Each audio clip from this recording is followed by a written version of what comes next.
You are Locked On Nets, your daily Brooklyn Nets podcast. Part of the Locked On Podcast Network, your team every day.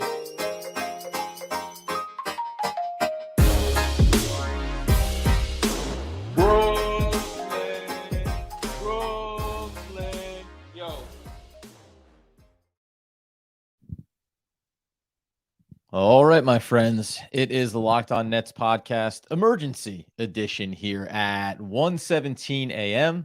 Welcome into everybody in the live. We'll do more than one of these, obviously, mostly because I'm here and because I was awake and thinking about going to bed, and then ultimately this news breaks. So we dive in for what the conversation is that we're having in the comments here. Obviously, this is not going to be one of those trades that we're rejoicing about or we're excited about or we're dissecting what it can mean for the Brooklyn Nets and how they can move forward from here, because the Brooklyn Nets are trading Kevin Durant to the Phoenix Suns for a package that we'll flesh out here in a second.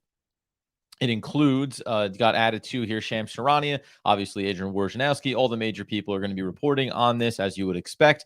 The Nets are trading Kevin Durant to the Phoenix Suns for a package that includes Mikal Bridges, Cam Johnson, 4 first-round picks, and additional draft compensation.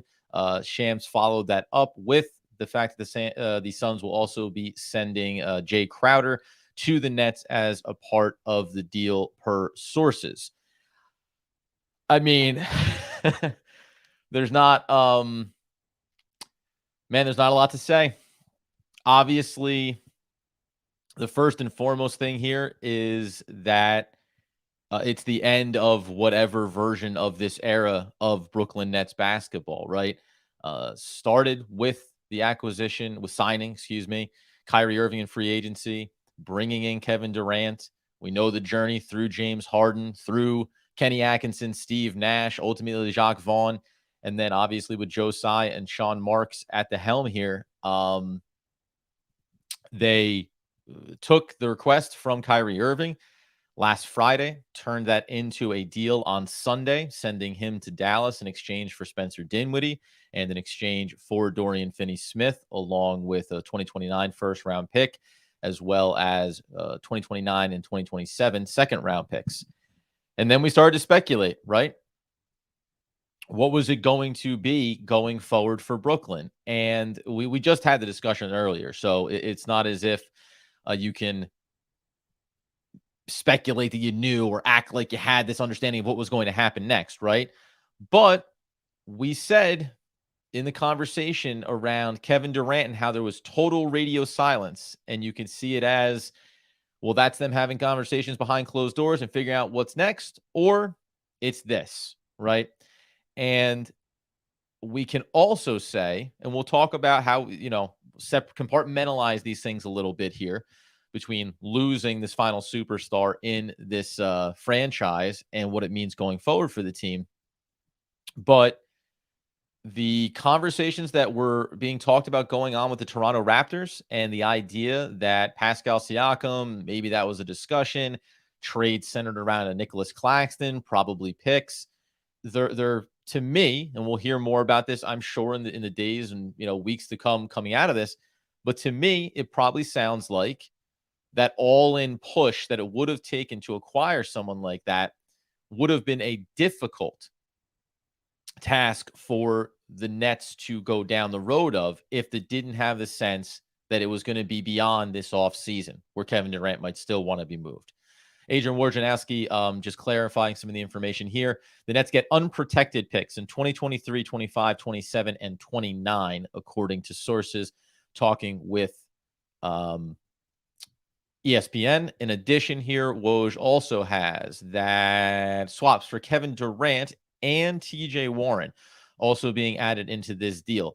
No point in saying this is funny that I was having a low-level thought around if the Nets were trying to make an additional move here, it would have been interesting around a TJ Warren, a guy coming back from an injury, finally gets healthy, showing you he can be a contributor. And so, that being the case, listen, we have all of this, right? So I'm sure there's going to be a segment of the fan base that's going to immediately look to ownership and look to Sean Marks, right? And just saying that this is a failing at the highest possible level of this organization. And I can get behind that in some ways. Like I can I can understand all of the energy that you would put in that direction because as we've chronicled across this podcast, there have been plenty of mistakes, plenty of missteps, right? And plenty of potential errors that were beyond repair. And at the same time, whether it was going to be Sean Marks or Joe Tsai at the helm of this, it looks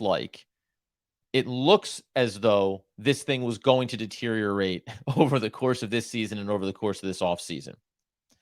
So in that sense, it is what it is. If you have questions or anything, this isn't going to be a full episode. I may throw this up out there onto the podcast feed as well. But if you have any questions or comments, feel free to put them in there. We got maybe some crying emojis, maybe some laughing emojis. A lot of action certainly going on here.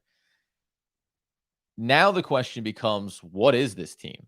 Because we talked about this and how, as Doug and I discussed it, this is why you try to hold on to these players. It's why you try to do everything possible. It's why you make a swing, going for a James Harden to think maybe it can push you over the line here so you can capitalize on having this talent. And then that goes belly up and you end up stuck with a Ben Simmons who can't be healthy right now and isn't remotely the player he once was, which frankly, from all indications, was something that was frustrating Kevin Durant because ultimately you had James Harden there, a trade gets executed, and you bring back a player that is simply not the guy that you need him to be.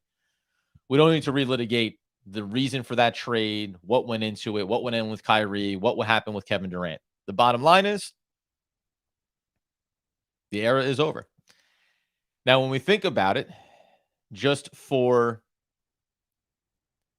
the sake of argument, sake of discussion, really, what the Brooklyn Nets now have. Because I think the one question that we were talking about was around this deadline versus in the offseason. So 4 first-round picks, that's a significant haul in return for a 34, going to be 35-year-old, one of the best players on the planet. We know who he is.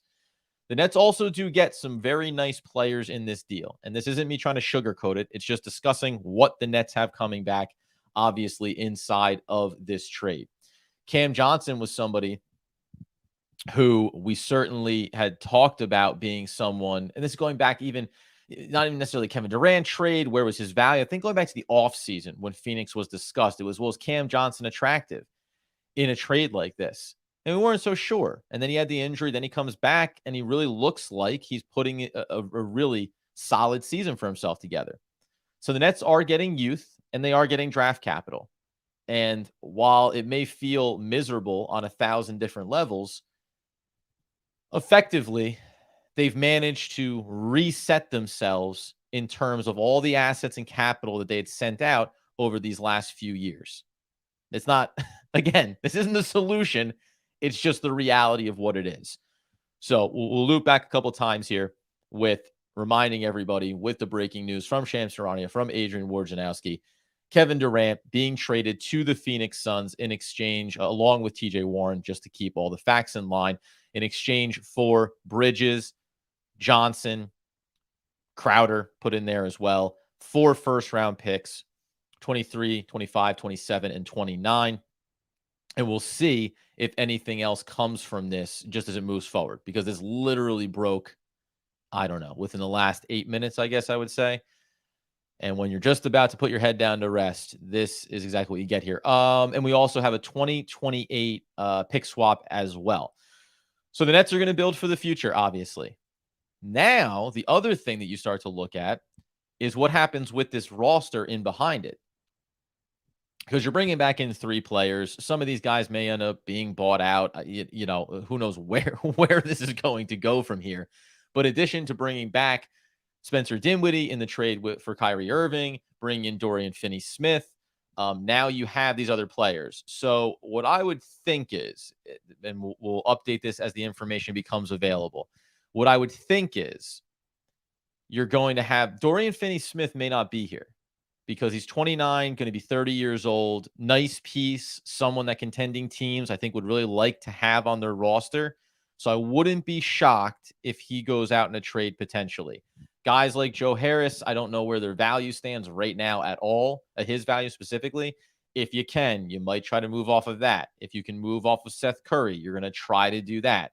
So there's certainly going to be other moves that are going to happen here where you try to bring yourself back down to having young players, exciting players, players the fan base can, again, got to compartmentalize these statements.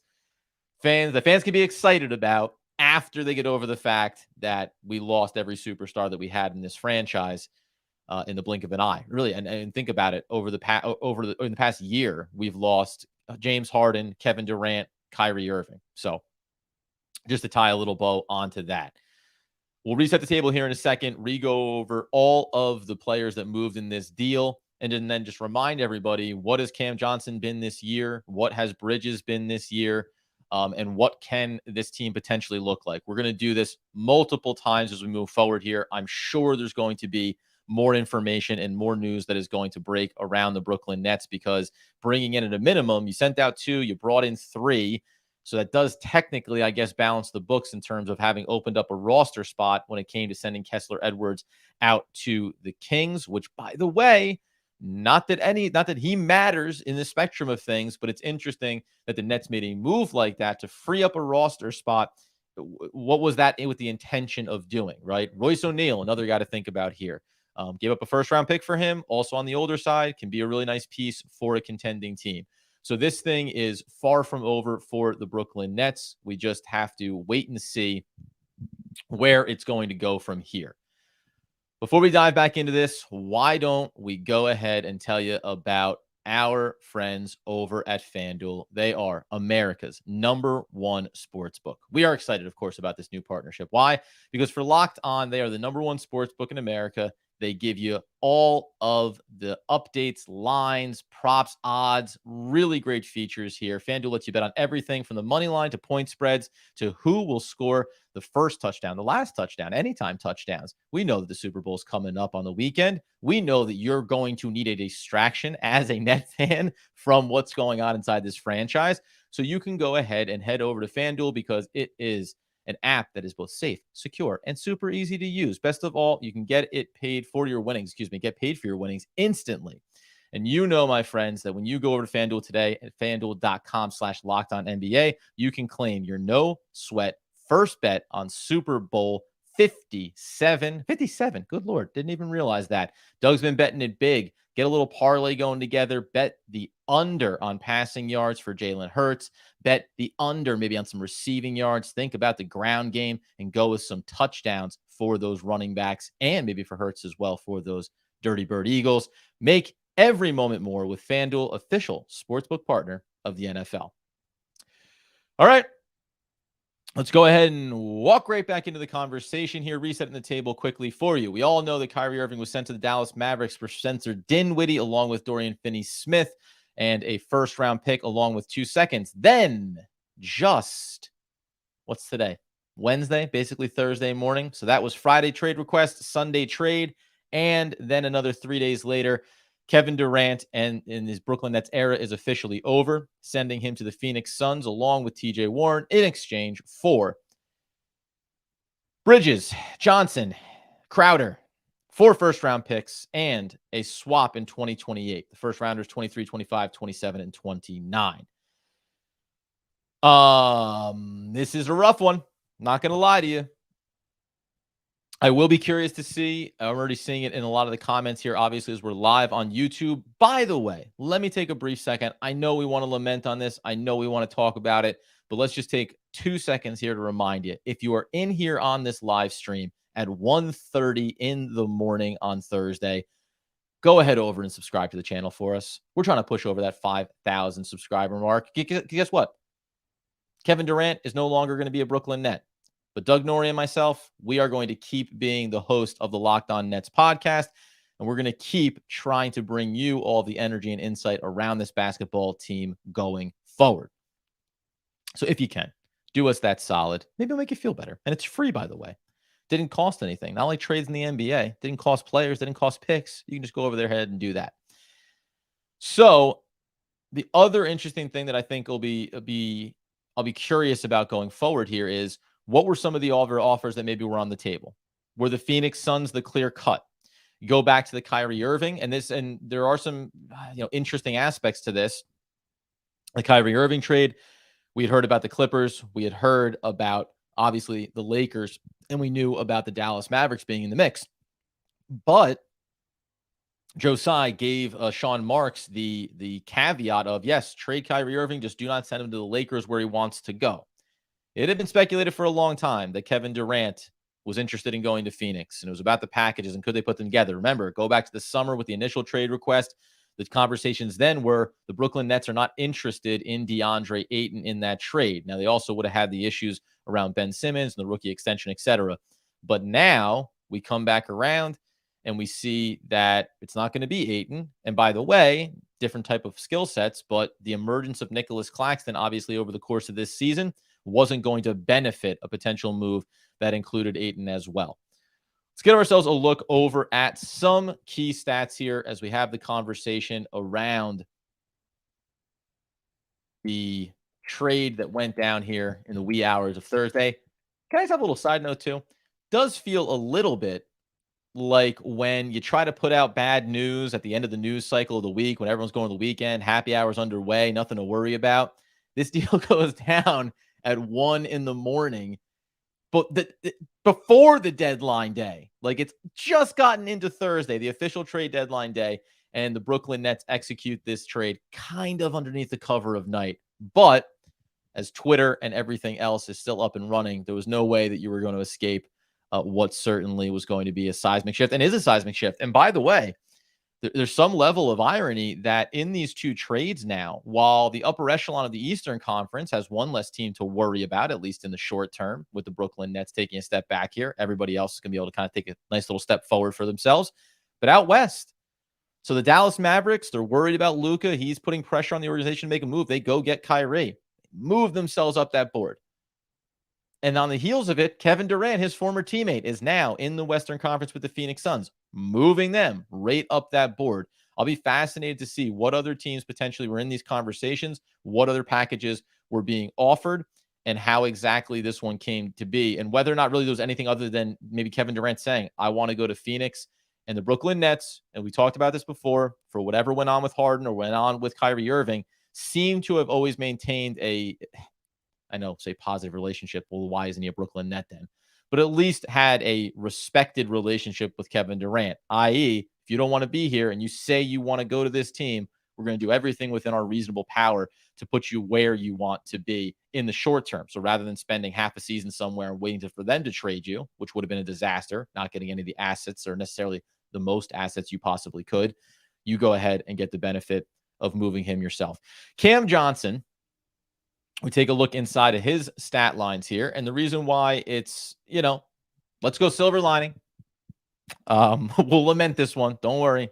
There'll be plenty of dark days ahead. But 17 games just played this season. The reason why I bring it up is because he had played in 66 games. He was a bench player coming off 16 starts last year. Comes in, back from the injury, in the starting lineup. So he came in shooting 44% up for his career from the field, shooting 47% this season. Came in shooting 39% from beyond the arc, but last 2 years, including this one, 42 last season, 45% from beyond the arc this year. So you do like the numbers. You like where they're trending. He's a good free throw shooter. He's a solid rebounder. Gives you now averaging currently 14 points a game this season. Again, just 17 games, 16 started, over 25 minutes. What you love about it is that he's 26 years old, so you've got the prime of his career coming up. 6'8", has length, right? You certainly like the two-way play that he's going to be able to bring to this team. I understand. This is again not the ideal scenario, but it is this is where we are, right? So you do get a nice player. If I isolate myself into having Cam Johnson on the Brooklyn Nets, I really like that. Okay, so that's good. I'm happy to have him on this roster. Turn our attention over to Bridges. Certainly the higher profile with consistency over the last few seasons. When we talk about these two players specifically, obviously we know who Crowder is. We know he's a veteran. And I wouldn't be surprised, again, he's a player that could get passed through in a trade that gets lumped in here. Bridges, also 26 years old, 6'6". Now, he's been a guy, he's a former first round, 10th overall to Philadelphia. He is a player that has given you a pretty high level of consistency. Now, the numbers from the field were down this season, shooting just 46% from the field, has played and started in every single game, played and started all 82 games last year, played and started in all possible 72 games the year prior. So he's been a very consistent player, durable player, certainly over these last couple of seasons. 38% from beyond the arc this year. That's getting him back up towards his best year was 42% 3 seasons ago. These are two plug and play starters. So you have to like that too. It just comes down to what other weight are the Nets going to shed here over the course of it. So reforming this rotation and what happens here is going to be very interesting to watch for the Brooklyn Nets and how this roster moves forward. You know what? It's a great Kelvin here. If you're in the live one, this is going to be a fun YouTube episode, podcast episode that goes out because it's a little scattered, trying to keep it all together here. But Kelvin, that is a good question that you just asked right there. I think in the short term, because nothing is going to change what you lost, but what are you going to be going forward? And what does it mean for this season in the short term for the Brooklyn Nets? We can go ahead and tap into that a little bit here. And when we turn our attention, as I get my ducks in a row and I make sure that I just give a little extra check over on Twitter to ensure that we're keeping ourselves up to speed just in case Woj or Shams are providing any additional information around this. At this moment, it doesn't look like it. So just to clarify it, 23, 25, 27, and 29 first-round picks from Phoenix to the Brooklyn Nets, in addition to Crowder, Bridges, and Johnson for Kevin Durant and TJ Warren. Also, additionally, a 2028 pick swap for the Brooklyn Nets. What does it mean for the Brooklyn Nets this season?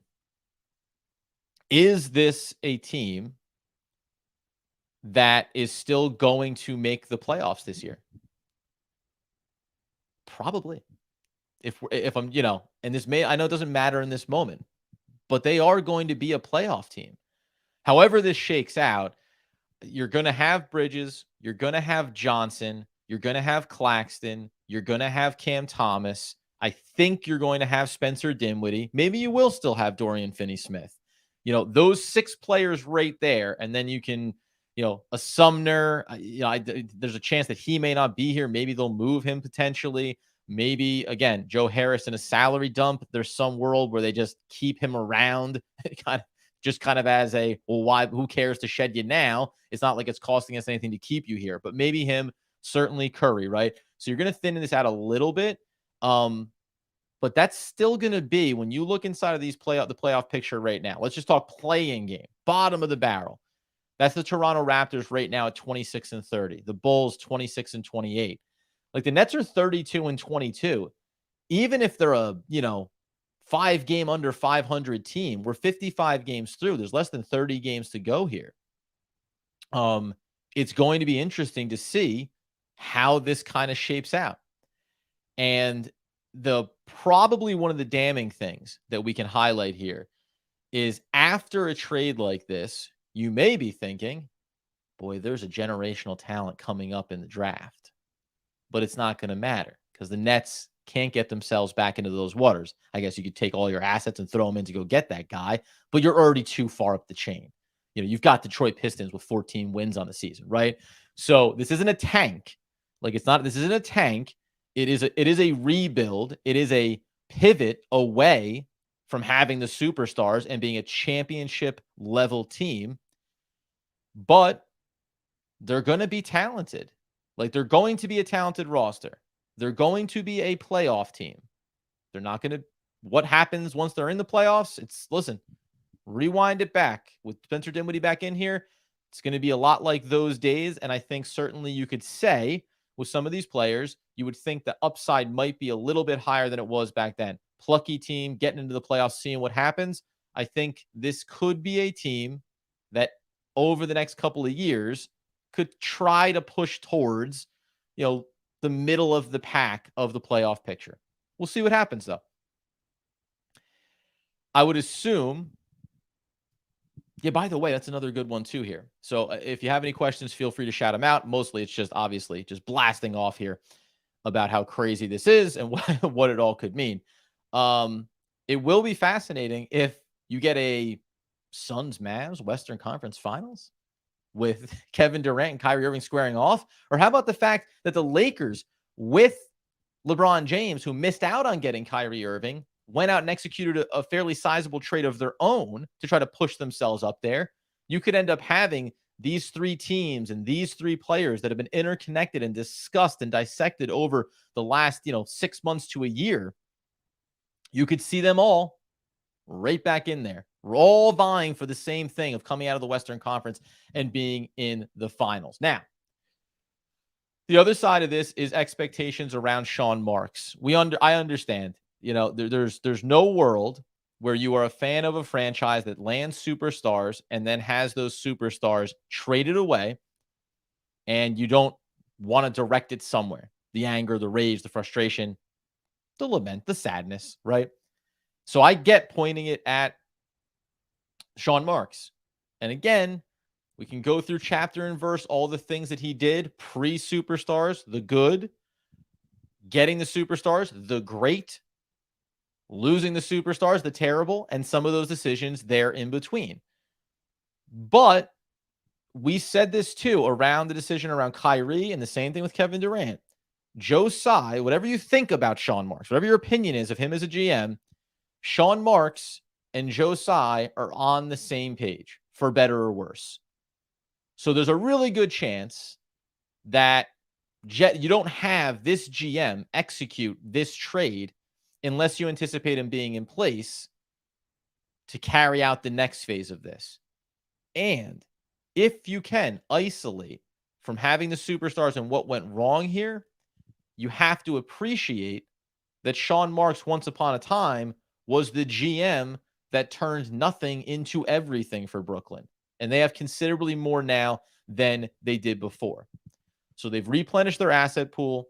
They've gotten some young players, some talented players, and we'll have to see how this unfolds and how this team forms going forward. One thing I am noticing from the fans, if you want to bail on the team, go right ahead. We saw this when Kyrie Irving was traded. Had fans saying, we're going to head over and go watch the Mavericks now because you're Kyrie Irving fans. Fantastic. Likewise, if you came on with a Kevin Durant trade or, to Brooklyn, and that's why you were a Nets fan, then I get it. You're going to want to go follow the team where those players are. But I love to think that most of our fan base, the majority of it, are fans that are from New Jersey, carried over to Brooklyn, that they are faithful fans to the franchise. And for better or worse, this is what you got to live through, right? You have to live through some of the most depressing moments and hopefully come out the other side the better for it. The other side that we can look at here just briefly would be to take a peek over at those Phoenix Suns now and just think, because they're probably going to have to they're going to have to probably make another move here. Because if you look at their team right now and and you don't get any depth because they've taken it completely down, but they lost two starters in Johnson and in Bridges. Now, Kevin Durant replaces one of them. That's obvious. And then theoretically, TJ Warren has been a guy off the bench, but he can be a nice contributor. I wonder if they're going to look at it and think about what else might they try to accomplish here, if anything. Could be buyout market. But it'll be fascinating to watch how they fill out what they want to do here, because this very much underneath new ownership in Phoenix is the all-in move for them. And they also know that they have Kevin Durant under contract. So, Kevin Durant's going to finish his career. In theory, he's going to finish his career as a Phoenix Sun. And I believe you got Chris Paul under contract next year and the year after. 38, 39 years old. One last piece of information in this whole thing is what happens with Ben Simmons. Right? What is going to become of Ben Simmons now and that $35 million contract, right? I don't think that there's going to be any pressure or impetus to say we need to package picks to him to dump that off in this moment. Because the one other thing that will probably get fleshed out here at some point, Bobby Marks had done a good job with the Kyrie Irving trade, where effectively the Nets had cleared off 28 million, something around there, in terms of cap and luxury tax. And I know this is all, I get it. The high level statement is the Nets no longer have Kevin Durant. We understand that. However, I'm curious to take a look at where it's going to stand in terms of the money that went out, which is basically only Kevin Durant's. The match of that, it was low, only a little north of 5, almost 6 million for Cam Johnson, and then a little north of 2021 for Bridges. So, and then the 10 million is what makes the money work on Jae Crowder. But again, they can jettison and clear that money off potentially. So they are going to get themselves, and this is just bookkeeping, right? When you know you're pushing the reset, then you know what's going to happen is you're going to try to get that luxury tax issue out of your way. So I do wonder what and when they will decide about Ben Simmons and what they're going to look to do going forward with him. That being the case, my friends, we will wrap up what will be an official podcast episode. This will go out. You can go back and listen to this on the feed and re-dissect it. And then we're going to turn our attention, like we always do with our post-game lives and some of our trade deadline lives that we've done. Hang out, get into the questions, talk with you guys a bit, lament what has gone on here. Seeing a lot of the great comments. And as I said, over 1,600 people in here right now. Do us an incredible, incredible favor, man. It's totally free. Go over, subscribe to the Locked On Nets YouTube channel right now. Turn on the alerts so you can hear all the updates as we try to work our way through the trade of Kevin Durant and the end of the superstar era in Brooklyn as we know it. But it really, really helps us pushing up over 5,000. We want to get there, and we want you guys to be right there with us. So we greatly appreciate it. And of course, subscribe over on the podcast feed as well. That will do it for this emergency podcast update. Kevin Durant traded to the Phoenix Suns with TJ Warren in exchange for 4 first-round picks, an additional pick swap, and Bridges, Crowder, and Johnson. We'll be back again next time. As I always do tell you, without Doug Norrie here, there is no quote short of saying that I miss my friend, especially in dark times like these. And I can't wait until he gets back here so we can keep talking all things Brooklyn Nets basketball. All right, that is the podcast episode, guys. And now it is just, you know, we do it a little more off the cuff here. And, this is just, I'm working through it. I'm exhausted. I'm completely shot, was going to bed, but you guys are here. And that's why I'm here. I just saw one here. I want to make sure that I catch it if I can. I thought I caught a question at Locked On Nets, but I may have lost track of it. Let's check it out here. Funny thing is, from Herb, and this isn't the question. So if you had one that you addressed to me, you put the @ Locked On, just hit me up again with it so I see it there at the bottom of the feed. Oh, I think I did find it here, though. Okay. But funny thing is, I think this new group will win more of playoff rounds than KD, Kyrie, and Harden ever did. Yeah, what did we have? 1. So, it's not a high bar. And that's not reflective of the talent that we had, but it was the ultimate result over the life of that iteration of this team. Here's the one from Gary. What core do you think the Nets are going to build around? Yeah, so, we were having these questions. First and foremost, go back to the conversations that we were hearing about the Toronto Raptors, Pascal Siakam. Are the Nets going to try to go get him and give Kevin Durant someone to play with? Those talks were centered around Nicholas Claxton, and they broke down around Nicholas Claxton being a part of it, seemingly. And that tells you that the Brooklyn Nets believe in this player who's taken a big step forward this year and him being a part of the core going forward.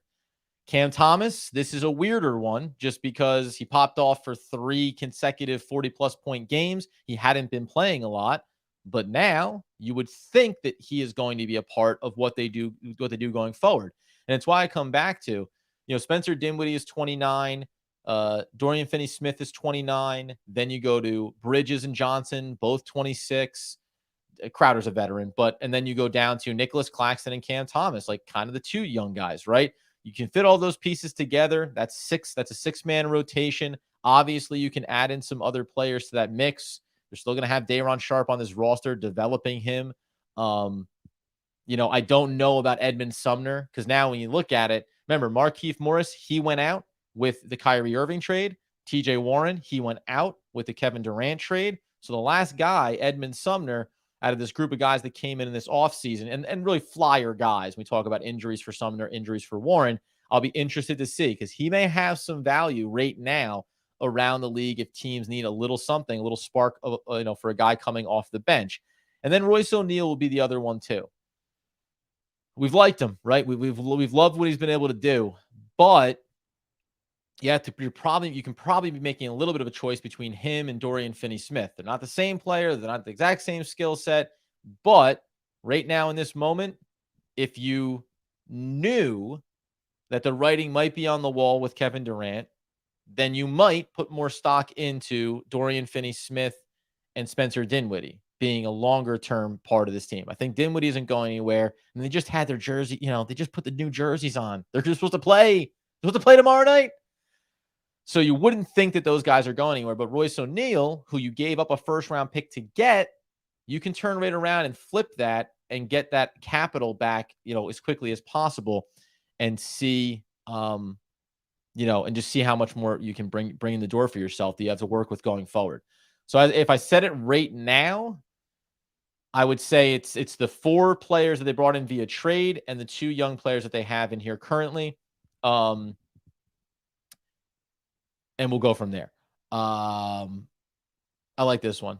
We'll always have December. Yeah, we will, Phil. Remember that time? Remember that time when the Brooklyn Nets put together one of the best runs in the history of the franchise? It was the same season that they traded away all the stars. So that is certainly a bit of a brutal beat. It is pretty rough. And it's funny too, because we talked about, on our trade preview episode that's going to get completely trounced by this episode. We were talking about like the likelihood, and Doug thought it wouldn't happen until the offseason so you can expand how much of a package you can get. Honestly, I mostly agreed with that from every second that I got away from the episode. I said it over on Twitter. Doug said 95% sure. I said 70. And the further I got away, it was like, and I'm only 40% confident in saying 70%. And really, because to me it was, and I said this too, will a team make a panicked move? Now, you can argue whether or not this is a panicked move from the Suns. It's 4 first-rounders, a first-round swap. It's 2 players effectively, if you take Crowder, because they wanted to shed him as well. But they wanted him now. And you can make the case that Kevin Durant wanted to be gone now. And maybe even for the Brooklyn Nets, it's just better to have it done now, because if Kevin Durant wasn't satisfied, what was this going to look like? He's always going to go out. He's always going to play.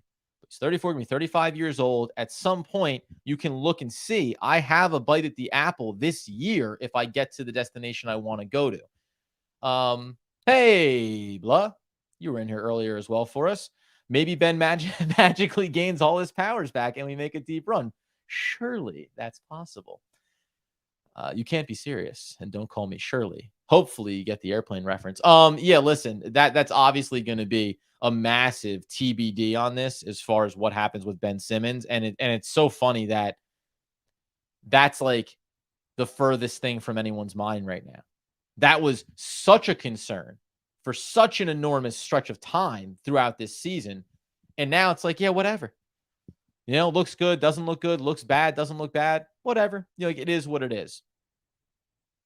Yeah, I see this one too, Al Mack. OKC got more for PG3.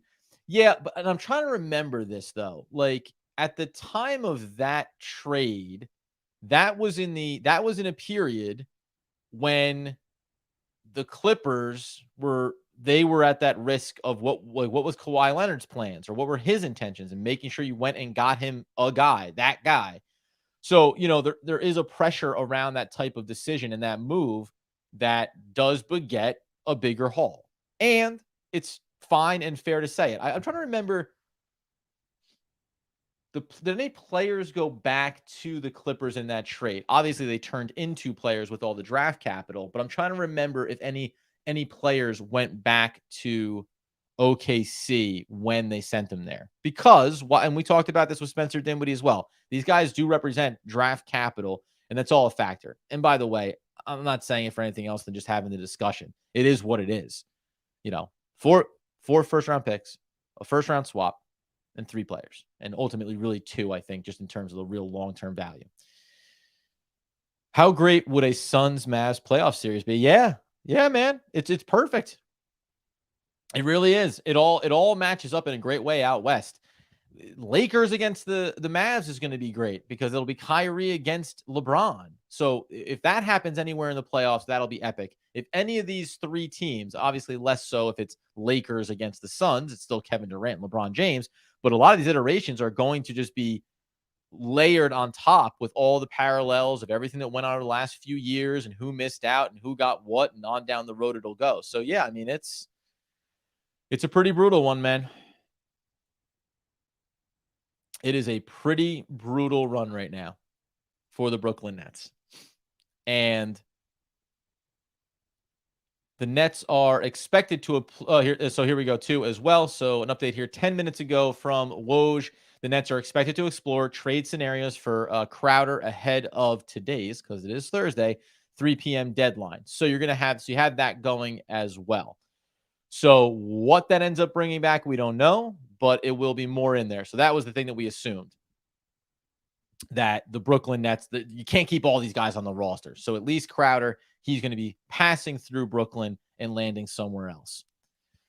Blow back up here. Do you think we're still a top 10 defensive team even with these trades, meaning we could be always hovering around 6 to 10 seed? Yeah, again, I know that instantly this is a hard one, but I appreciate you asking the questions that are about, hey, what can this team be? As we know, it's just going to be a brutal little stretch here.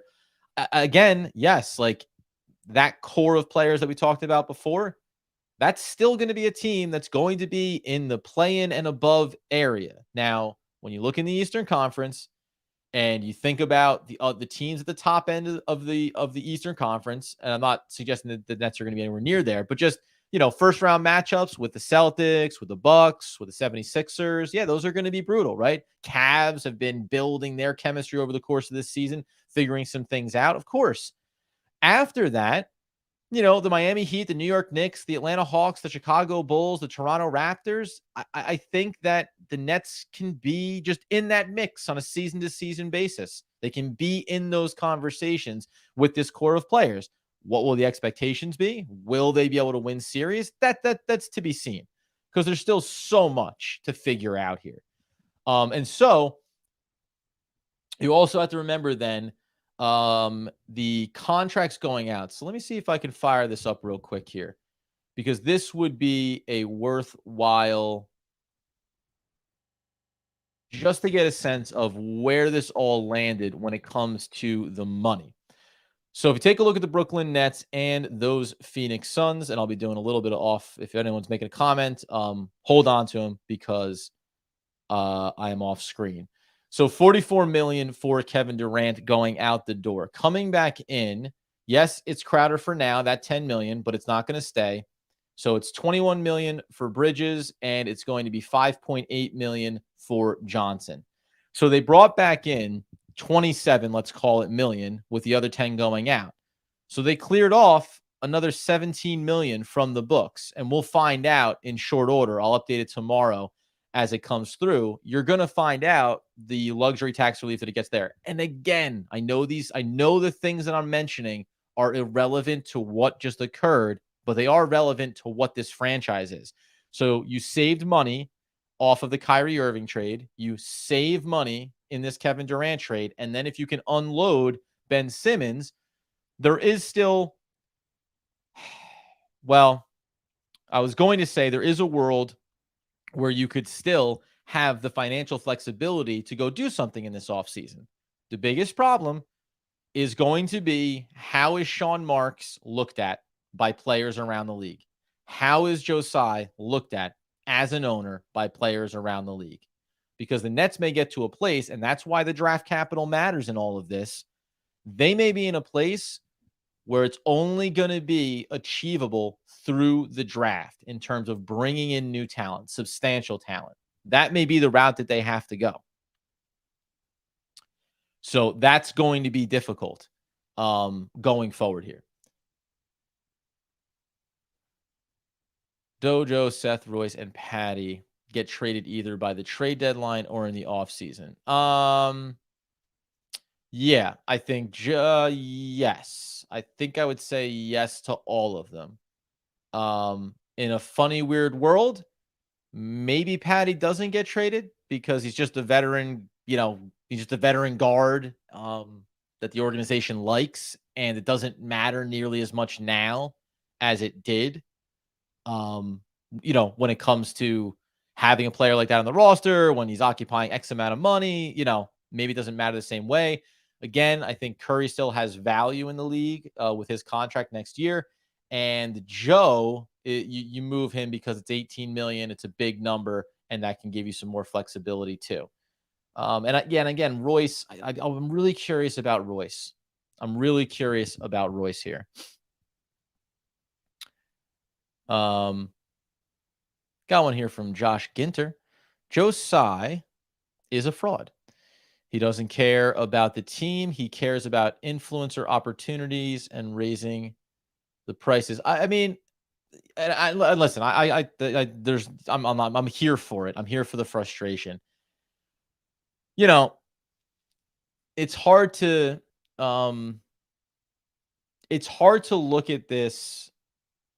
I've had a hard time with it, of looking at it and saying the owner, we'll say the GM, the Sean Marks, that was in place that got you these superstar talents, and maybe just didn't know how to execute having them on the team. Or, you get these superstars but you fire Kenny Atkinson, and should you just kept him and let him continue to build and, develop as a coach? Maybe. And maybe that would have benefited Kevin Durant and Kyrie Irving, right? But you don't. So you go with more of a figurehead in Steve Nash, but that only breeds more problems then, right? Because now the team feels rudderless. It doesn't feel like it has real plays and real sets and real things going on, right? So it does become kind of this weird, muddled 3+ year saga that's gone on. And it is what it is, I guess, is really what it comes down to. Let's see if I catch any other questions in here. I know. Well, that would hurt though. Geez. Why don't you stick another one into me here? Yuta Watanabe could be someone potentially. But honestly though, some guys already have their built-in value, like a Royce O'Neal was already playing in Utah, playing on playoff teams, right? Comes here to be a part of a championship caliber team. So there's that value right there. Yuta Watanabe doesn't even make enough money to where the Nets really need to make a choice about that. So it doesn't really matter now. You could, but I don't think he's not a valuable enough piece to another team that they would come after him. Again, because the Nets don't have any real restrictions around them now, they can just say, we can shed the contracts we don't want, we can trade the guys we don't want, and we can just put back together whatever core we're going to have going forward here. This is, I'm just putting it up for the sake of saying, I'm sure other things that the Nets could do, stuff they could explore.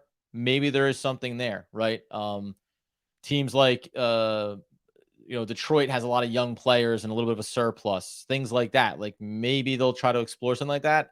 But again, I think this is all about getting back to neutral right now for the Brooklyn Nets.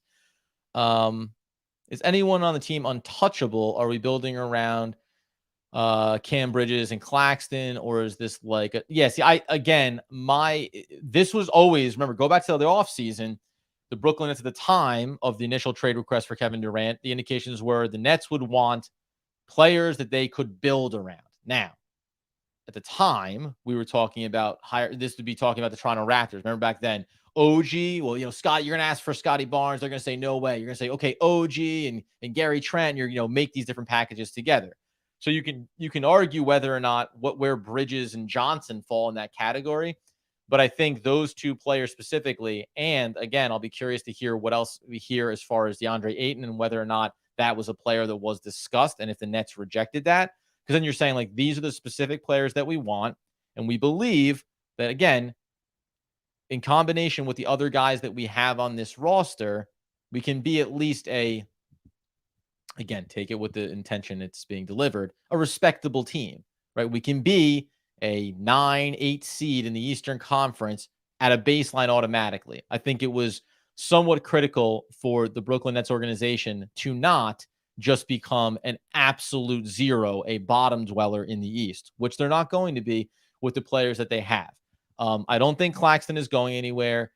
Bridges, Johnson, Cam, Thomas. Now we got, we'll do, Cam, Thomas, Bridges, Claxton, and Johnson, right? Like they're the right age, they're the right group.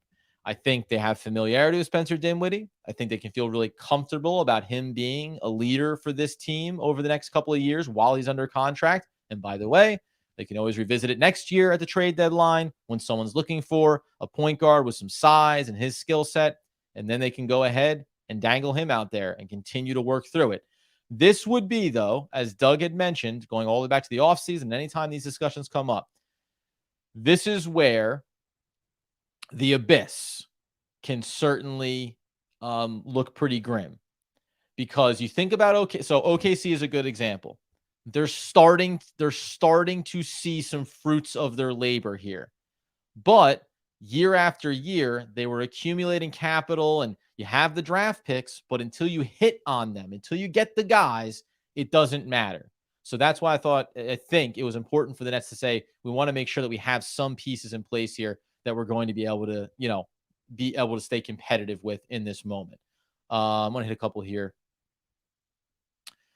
Nets, would you rather they'd taken Jaylen Brown from the Celtics trade? Yeah, I mean, there was Brown had come out and spoken critically about Joe Tsai, so it seemed like there was some friction there. If we want to rewind it back to the speculated trade, again, that was, Jaylen Brown, Time Lord, but not this, not that. The picks would have been there.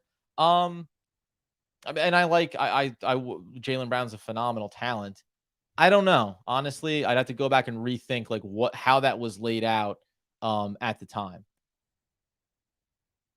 And then I'll throw this one up here. I know, and I saw your previous one as well, Tough. Yeah, man, you guys got Kevin Durant. Congratulations! Like, you just launched an entire new era, and immediately, like in this very season, you went from a team that was trying to figure things out, and I know you hadn't had like all your pieces on the court together consistently, right? Booker had been out, he just came back, and now he just comes back, and you just add Kevin Durant into the mix.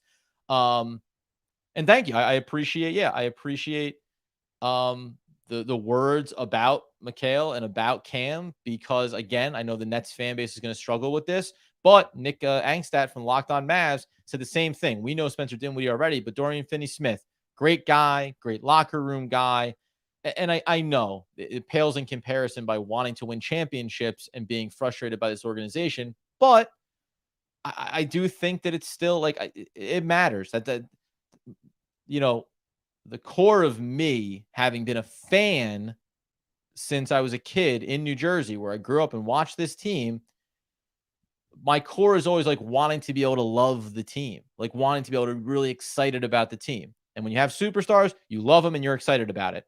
But it hasn't been that in the era of Kevin Durant and Kyrie Irving. I'm not putting it on them. I can put it on the organization, but I still love the team. I still cover the team. I still want the team to do well. And there is something about, as we talked about the Cam games and the Cam Thomas games recently, where it's like when there isn't the weight of expectation, all of a sudden you find yourself just really enjoying every ounce of everything that's going on. And you're just absolutely thrilled by the fact that you get to witness something like that. Why do you think the front office decides to take such dramatic actions in the middle of the season? Well, so I mean, start with the Kyrie piece. And again, I do think that organizationally, they felt they were a little bit blindsided by this. I'm not saying it's the justification, but they felt blindsided by, went to the table. I believe when we're hearing 3 years guaranteed, 4th year contingent on winning a championship, which is interesting language. We've heard that is language that has been put into other contracts, typically mid-tier guys, not superstar guys, because when you add it into a mid-tier guy, you're talking about, hey, man, if we win a chip, more for you, because it means it really worked out for us. So I think at that point, when those negotiations break down and Kyrie makes the trade request, unlike in the offseason with Kevin Durant, it was, okay, like this has run its course. And we said at the time, we're not here to judge Kyrie Irving. We understand why he wanted to have the contract at that time. We understand making the request when you can't get it, wants the guaranteed money, wants to feel secure. He said in his press conference with the Mavericks, the way that he felt he was treated with the organization. So, okay. Now, once you have to execute that trade, though, and remember, they talked about it in the offseason because they had negotiations on the contract with Kyrie then. And at the time, Kyrie opted into his final year and said, we'll work on it and we'll revisit it. Remember, when Kevin Durant said he wanted a trade, Kyrie said he wanted to be here even if Kevin Durant wasn't and wanted to be here long term. And that's not judging that he left or made the request. It's just where we got to. And that can be predicated on, hey, I said I want to be here and I'd like to have that contract extension so that we both understand that I'm here and I don't have to worry about going anywhere and it's max dollars, etc. But once you make the Kyrie Irving trade, you have to know, and the Nets said this back in the offseason, that they would be prepared for the possibility of losing Kevin Durant in the negotiations and the process and the decision-making around Kyrie Irving.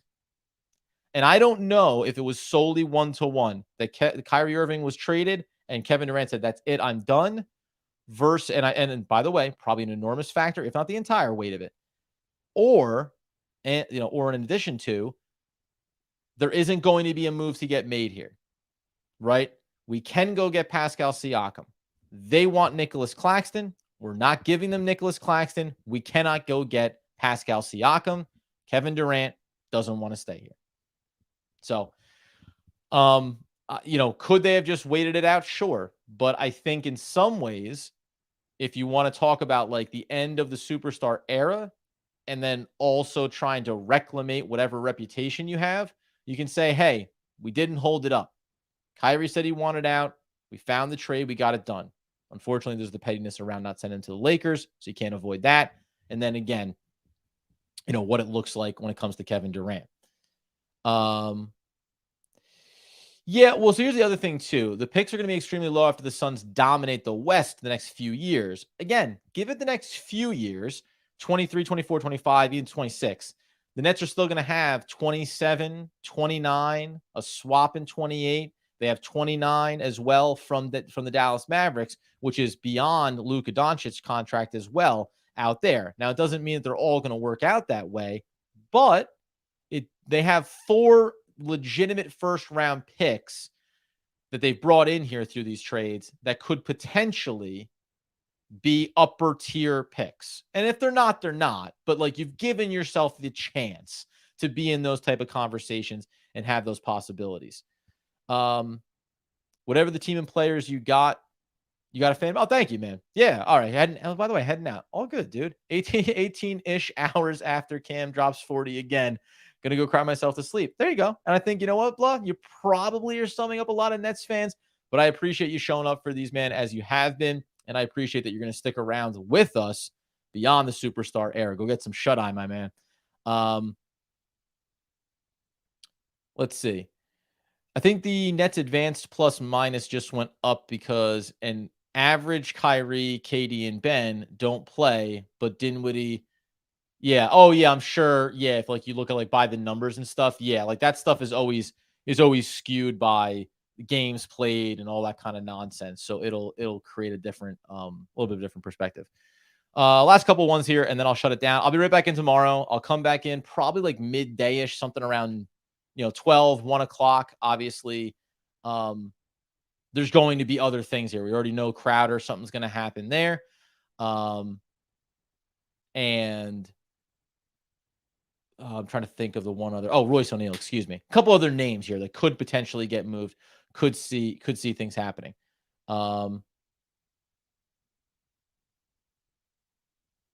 This is it's an aggressive perspective, all caps. I like it though. Why is anyone mad? They weren't winning with this team, and they haven't been winning anything. Yeah, I mean, again, this is this. It's not the silver lining, but it is just when Doug and I talked about this. I said I've seen what the sample size of this is. Whoever's making the mistakes, whatever the issues are, injuries, lack of availability, bad decisions, all that stuff. Fine. They hadn't. One playoff win, one playoff round victory, right? So at that point, like, you have seen that sample. And by the way, it goes for all sides. It didn't work out for Kevin Durant. It didn't work out for Kyrie, right? It's okay to just say, hey, it's over. But understanding we're just coming in here, right? Whew. That being the case, man, I'm going to shut it down. It's 2:17 in the morning. One last check-in over here on Twitter just to see if there's any additional updates, which it looks like there might be. I'll